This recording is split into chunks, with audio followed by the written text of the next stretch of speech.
Hello there guys, and welcome to another one of my reviews. As you probably could already tell, today we're going to be testing a new BMW. This is the most powerful and the fastest front-wheel drive BMW ever made. This is the BMW 128 Ti. So it's positioned in the 1 Series range, right between the 120i and the M35i, which is the top of the range version in the 1 Series range. This is supposed to be a proper competitor from BMW for the likes of the Volkswagen Golf GTI, if you will, or the Cupra Leon, or maybe the Megane RS up to some point.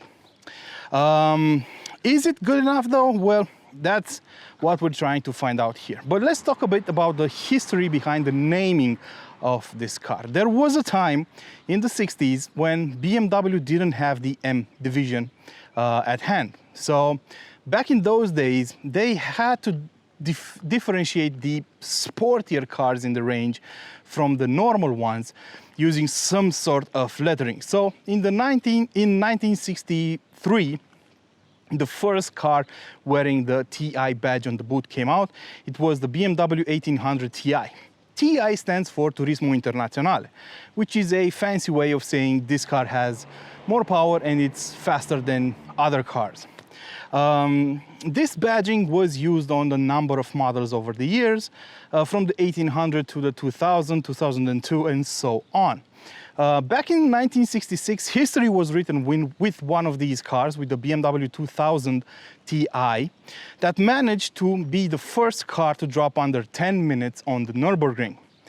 Yeah, back then, doing the Nürburgring in 10 minutes was an achievement. Today, if you're not under 7 minutes, you're not good enough. Well, times are changing and technology does as well. So BMW brought back this name because after the M division was set up, the letter M was used for more powerful versions. In the 1990s, we had a couple of Ti models in the 3 Series range, but that was it. So this year, this badge is making a comeback. And you can tell this car is a 128 Ti from a couple of things that come as standard on these cars. So you get these air intakes in contrasting colors on every single one of these. Now, since this is a Marina Bay blue colored car, these are done in red. But if you go for different colors, you can get a different combination for these intakes as well. All the chrome bits have been replaced with gloss black. So that includes the front grille, includes the front bumper, includes the surrounds around the windows, and everything in between. You won't find a piece of chrome on this car except for one place, and that is the 128 Ti badge on the back. The wheels measure 18 inches on the Ti, and you get red brakes on it as well. And the door sills have red stripes as well, and the Ti badge at the back. Also in the back, you get twin exhaust pipes measuring 9 centimeters in diameter, and as I already mentioned, the 128 Ti badge. Also, you get red fake vents on the rear bumper. They might not be okay with everyone, but they definitely look cool. Inside the cabin, very little can tell you that this is a special mod. As a matter of fact, this is the only thing that will tell you this is a Ti. There's the Ti logo embossed in the center armrest, but other than that, nothing gives it away. You can configure just about any other 1 Series to look like this inside. So on this car, we have the M Sport optional seats. They look and feel great. They offer great side support. And on this car, we have them in Dakota red leather with black contrasting stitching and elements over here. Looks absolutely brilliant, but that's about it. Other than that, it's typical BMW business. I mean, if you've seen one interior of modern day BMWs, you've seen them all, and this one makes no exception. Except from the fact that this is a 1 Series and the quality of the materials in some places is not up to par with the 3 Series or a 5 Series. Talking about the dashboard, some plastics on the lower side of the car, but it's not an issue, to be honest, because even these materials are soft touch. They feel nice to the touch and they are fine by me. So the infotainment screen is the same you will find in any other BMW today. It has very nice graphics, very good resolution, and you can connect your phones to it, be it Apple CarPlay or Android Auto wirelessly, which is something that's just catching on in the industry today. The instrument cluster is also just like the one you would find on any other BMW in the range today, so nothing really special to talk about. One complaint I have is about this center console. It's a bit too low for my liking, but that's something that has to do with the platform this car is built on. I also noticed that on the 2 Series Grand Coupe. Other than that, nothing to complain about here. Feels good to the touch. You have plenty of space. The seat can be adjusted in every single direction you want it to. You have lumbar support as well, but that's an optional feature. So that's about it. Now let's drive this car and see how it compares to the Golf. The moment you get behind the wheel of the BMW 128 Ti, you notice a couple of things. The first thing you're going to notice is how stiff this car is. Well, compared to a regular 1 Series, this car comes as standard with the M Sport package. That means it's already sitting lower than a regular 1 Series. Then, on top of that, the engineers made the Ti even stiffer and lower by another 1 centimeter. So this car is even worse than that in terms of comfort.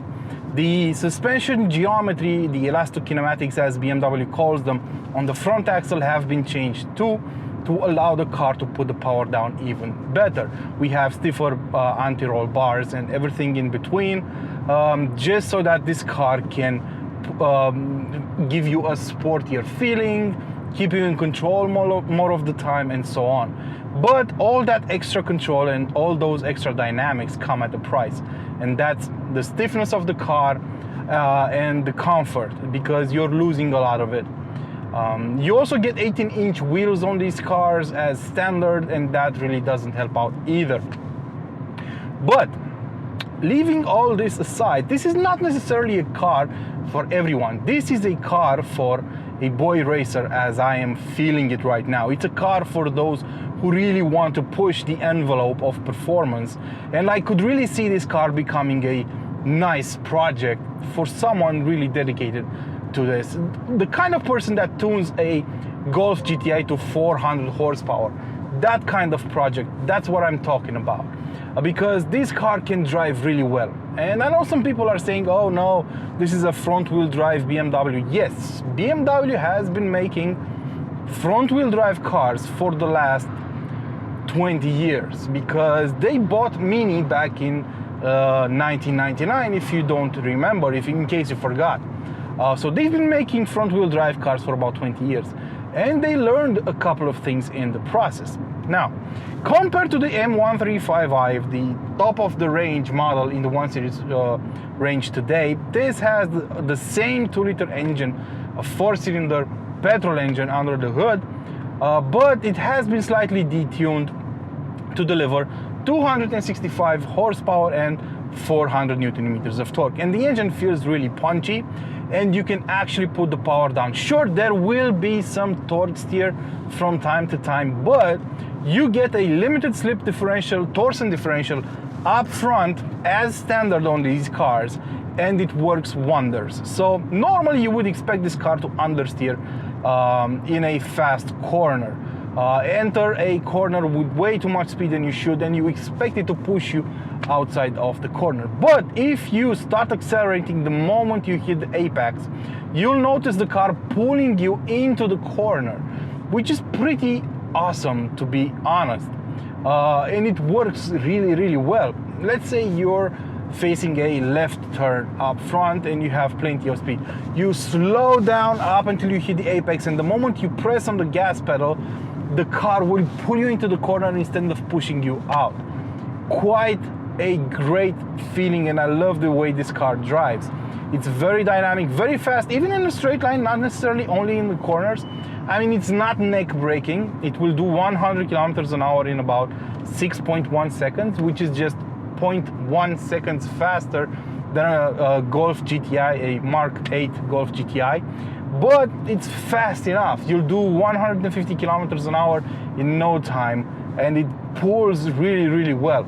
You might have some issues with the traction on wet tarmac, and in some situation when you push it too fast, too suddenly, but most of the time the car will be pretty good. The gearbox is an 8-speed Asian unit, as we're seeing on the entire 1 Series range.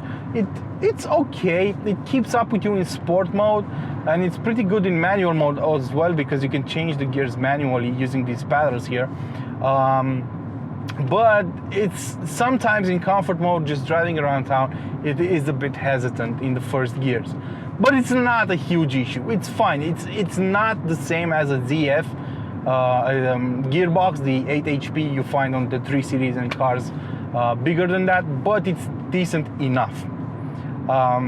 So what's the takeaway then regarding the 128i? Well, it's a really fun car, and considering the price difference compared to the M135i, I think this is the better choice in the 1 Series range, but it's not for everyone. I mean, as much as I enjoy it, I feel it's for people younger than me, people in their 20s, as I said, willing to start a project of some sort, wanting to drive fast all the time. It's not for me. It's way too stiff for my back, first and foremost, and it's a bit small for my size, but that doesn't take away anything from its performance. It's a great handling car, it's a fast car, it looks good, plenty of space and practicality inside, lots of technology, so there's plenty of reasons to buy it. It's just not for my age. That's why I called it a boy racer. And the biggest question is, do you take this car or a Golf GTI? Well, I didn't get to drive the new GTI model yet, but on paper they are pretty close, and I think the GTI can be fitted with a limited slip differential on the front axle as well, and I think it's going to be really close in the way that these two cars drive. So it will come down to the brand. Is this car worth 30% more money for the BMW badge it has on the hood? You tell me in the comment section below. Until next time, don't forget to feed your passions. Ciao.